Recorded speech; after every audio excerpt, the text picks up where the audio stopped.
আজকে দেখলাম সেই পাবনার ঈশ্বরদীতে জামায়াত ইসলামের যিনি ওখানকার এমপি পদপ্রার্থী আমাদের প্রিয় ভাই আবু তালিব মন্ডল, তিনি নির্বাচনী প্রচারণা চালাতে গেছেন, অথচ তার সেই প্রচারণায় সেই হাবিবুর রহমান হাবিব সাহেব তার সন্ত্রাসী বাহিনীদেরকে নিয়ে এমনভাবে হামলা করেছে, মন্ডল ভাইয়ের গাড়িতে হামলা করেছে, গুলি করেছে, এমনকি 100টারও বেশি মোটর সাইকেল পুড়িয়ে ফেলেছে। ডক্টর ইউনূস সরকারকে বলতে চাই, নতুন স্বাধীন দেশে এক প্রার্থী আর এক প্রার্থীকে গুলি করবে, মোটর সাইকেল পুড়িয়ে দেবে, হত্যার উদ্দেশ্যে হামলা করবে, এই দৃশ্য দেখার জন্য এই দেশকে আমরা স্বাধীন করি নাই। এ ভাই, যার রাজনীতি সে করেন, জনগণ যাকে সাপোর্ট দেবে সে দেশ চালাবে, কিন্তু আমরা এগুলো সন্ত্রাসী দৃশ্য দেখতে চাই না। আবু তালেব মন্ডল ভাইয়ের গাড়ি রক্ষা করে গুলি করেছে তাকে হত্যা করার উদ্দেশ্যে, 100টার বেশি মোটর সাইকেল পুড়িয়ে দিয়েছে। এগুলো আওয়ামী স্বৈরাচারদের মতো তারা স্বভাব শুরু করেছে। আর অবশ্যই এর পেছনে কারণও আছে। ওই হাবিবুর রহমান হাবিব সাহেব আগে করতো ছাত্রলীগ, আগে কি করতো? ছাত্রলীগ করতো, আওয়ামী লীগ করতো, এখন হচ্ছে হাইব্রিড বিএনপি। কথা বল না কা? তারেক জি আমাদের বগুড়ার কৃতি সন্তান, তাকে বলতে চাই, কাদেরকে নমিনেশন দিয়েছেন? ওই বঙ্গবন্ধুর আদর্শের সৈনিক আওয়ামী লীগ করে হাইব্রিড নেতাদের দিয়েছেন। এরা নিজেরাও ডুববে, দলটাকেও ডুবাইয়া ছাড়বে। কেন এমন হবে? আওয়ামী লীগ তো পালিয়ে চলে গেছে, জামাত বিএনপি একই সঙ্গে একই রাস্তায় একই সাসপেনের বিরিয়ানি খাইয়া আপনারা আন্দোলন করেছেন। এখন কেন ঝগড়া হবে? আপনারা আপনাদের রাজনীতি করেন, ওরা ওদেরটা করুক, জনগণ তাদের সমর্থন করবে, তারা দেশ চালাবে। খামাখা গন্ডগোল করার দরকার কি? আওয়ামী লীগ আর জাতীয় পার্টি মিলেমিশে দেশ চালাইলো, ভাগ বাটোয়া করে খাইলো। আর আপনারা জনগণের সমর্থন নিয়েও যদি চলতে না পারেন, ভবিষ্যৎ আমাদের জন্য অন্ধকার। একটা গল্প শোনেন। দুইটা বিড়াল 16 বছর ধরে খাবার পায় না। জোরে বলেন কয় বছর? 16 বছর পরে একটা বাড়িতে ঢুকে একটা রুটি পাইছে। জোরে বলেন কি পাইছে?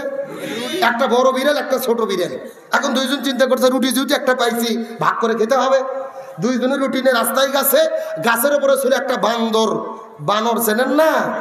বানর লাফতে নেমে বলতেছে, না তোমরা যদি ভাগ করো, যে ভাগ করবে সে বেশি খাবে, অথবা আমাকে দায়িত্ব দাও, আমি তোমাদের বন্টন করে দিই। তখন ছোট বিড়াল আর বড় বিড়াল মিলে রুটিটা বানরের হাতে উঠাইয়া দিয়েছে। এখন বানর বলতেছে, সঠিকভাবে যদি ওজন করতে চাই দাড়ি পাল্লা লাগবে। কি লাগবে? দাড়ি পাল্লা হাতের মধ্যে নিয়ে আসে, রুটির মাঝখান দিয়ে ভাগ করে সুন্দর করে দুই পাশে দুইটা দিছে ওজন করার জন্য। কিন্তু বুদ্ধি করে যেখানে এখানে ভাগ করলে সমান সমান হবে, ওখানে ভাগ না করে একটু উপর দিকে উঠাইয়া একটা ছোট করছে, একটা বড় করছে। কথা কি বুঝেছেন? দুই পাল্লা দুইটা দিয়েছে, একটা নিচের দিকে, একটা উপরের দিকে। বানর বলতেছে, না আমি তো সমবন্টন করব, আমি কাউকে ঠকাতে চাই না। এটা বড় কেন হলো? এই বড় রুটি হাতের মধ্যে নিয়ে মুখের মধ্যে ঢুকে দিয়ে এক কামড় খাইছে সমান করার জন্য। কিন্তু বুদ্ধি করে যেখানে কামড় দিলে সমান হবে, ওখানে কামড় না দিয়ে আরো 2 ইঞ্চি বাড়াইয়া দিছে। তখন এটা ছোট হয়েছে, এটা বড় হয়েছে। একবার এই দিকে বাড়ে এক কামড় খায়, আবার আরেকবার এই দিকে বাড়ে আর এক কামড় খায়। এইরকম চলতে চলতে 1 ঘন্টা ধরে বন্টন করার পরে দুই বিড়াল চিন্তা করছে, এইভাবে যদি বাটাবাটি চলে আর 30 মিনিট পরে রুটি তো দূরের কথা, আমরা গন্ধও পাবো না। তখন দুই বিড়াল মিলে বলছে, ধর। বান্দরকে ধাওয়া দিয়েছে, হাসার জন্য বলেনি, আমি শিক্ষার জন্য বলেছি।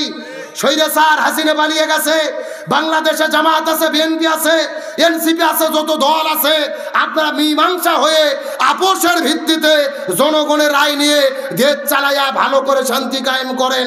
কিন্তু যদি আবার ভারতের দাবিদারি করতে যান, আমেরিকার দাবিদারি করতে যান, আর ওদেরকে যদি রুটি বন্টন করার পাওয়ার দিয়ে দেন, তাহলে ওরা আবারও স্বৈরাচার ঢুকাইয়া দেবে, আমাদেরকে বিপদে পড়তে হবে। কে আমরা নিজেদের দেশ নিজেরা কি করব না করব ওদের মাথা গলাতে দিচ্ছি, আর ওই আওয়ামী লীগের হাইব্রিড নেতাদের দলে ঢুকাইয়া নমিনেশন দিচ্ছি। তারাই বিশৃঙ্খলা করতেছে। পরিষ্কার করে বলি, রাজনীতির জন্য নয়, নতুন স্বাধীন দেশে এক প্রার্থী আর এক প্রার্থীকে হামলা করবে, মানা হবে না।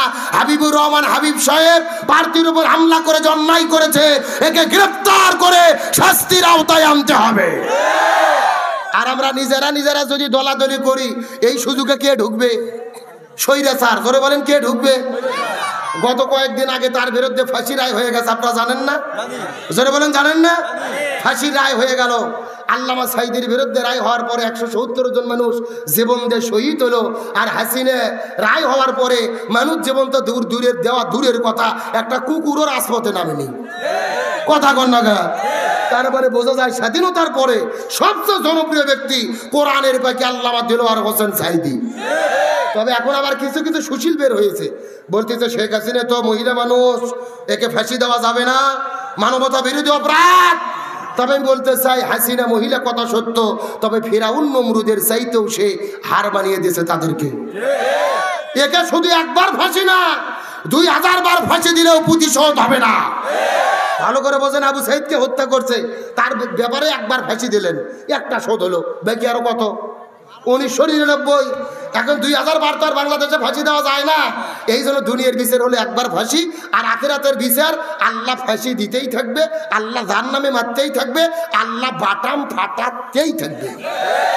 কিন্তু ওখানে কোনো মৃত্যু নেই, খালিদিনা ফিহা আবাদা, শাস্তি চলতেই থাকবে। মাঝে মধ্যেই কিন্তু বলে আমি সীমানার কাছে আছি, যে কোনো সময় শর্ট করে ঢুকে পড়তে পারি। আমরা বলতেছি ম্যাডাম আসেন, এটা তো আপনার বাবার দেশে, আপনি আসেন, আপনি শর্ট করে ঢুকবেন, আর আমরা আপনাকে ফট করে ফাঁসির দড়ি গলার মধ্যে ঢুকাইয়া দেব। কথা কন না কে? বুবু আইসো শর্ট করিয়া, ফাঁসির দড়ি তোমার জন্য রাখছি গো সাজাইয়া, রিসেপশনে বইসাই আসি ফাঁসির মালা লইয়া, বুবু আইসো শর্ট করিয়া, ফাঁসির মালা তোমার জন্য রাখছি গো সাজাইয়া। আল্লাহর কোরআন বলছে কুতিবা আলাইকুমুল কিসাস, জীবনের পরিবর্তে জীবন, হাতের পরিবর্তে হাত, পায়ের পরিবর্তে পা, চোখের পরিবর্তে চোখ। এই আয়াতের ডিজিটাল ব্যাখ্যা হলো ফাঁসির দড়ির পরিবর্তে ফাঁসির দড়ি। বুবু আইবা তুমি আইবা গো, এইবার আইসা বুবু ক্ষমতা পাইবা না। যারা ঠিক বলবে না মনে করবেন ওই গ্রুপের লোক। হ্যাঁ জোরে বলেন ঠিক। বুবু আইবা তুমি আইবা গো, এইবার আইসা বুবু ক্ষমতা পাইবা না।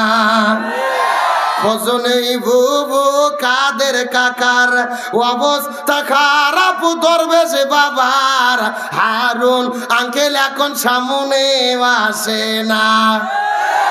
নেতা করবি সব জেলের ভেতর, বুবু আসে ডরের উপর, কখন জানি আসে গ্রেফতারি পরোয়ানা।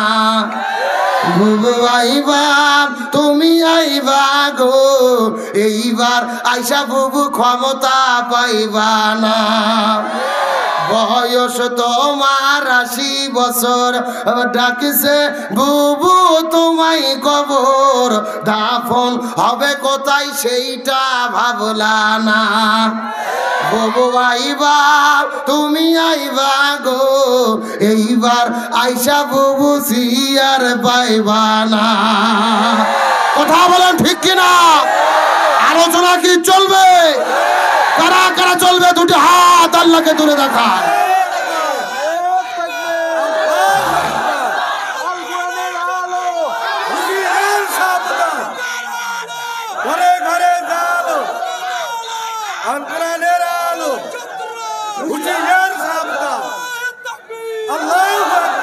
আল্লাহ কবুল করুক, বলেন আমিন। কি মিনিট 15 সময় দেওয়া যাবে? চলবে তো ইনশাল্লাহ। আচ্ছা আমি বুঝতে পারলাম না, এই রাস্তায় দাঁড়িয়ে আছে ওরা কারা, কোথা থেকে এলো? যাক, ওরা ওখানেই থাক। ওরা মনে করছে ওয়াজ মনে হয় 15 মিনিটই হবে। ওয়াজ শুনতে শুনতে আপনাদের মাজা ব্যথা হবে, তাও ওয়াজ শেষ হবে না ইনশাল্লাহ। বলেন আলোচনা চলছে চলছে, তবে ওটা উঠি করা যাবে। তাহলে চিৎকার করে বলেন শান্তির জন্য লাগবে কি?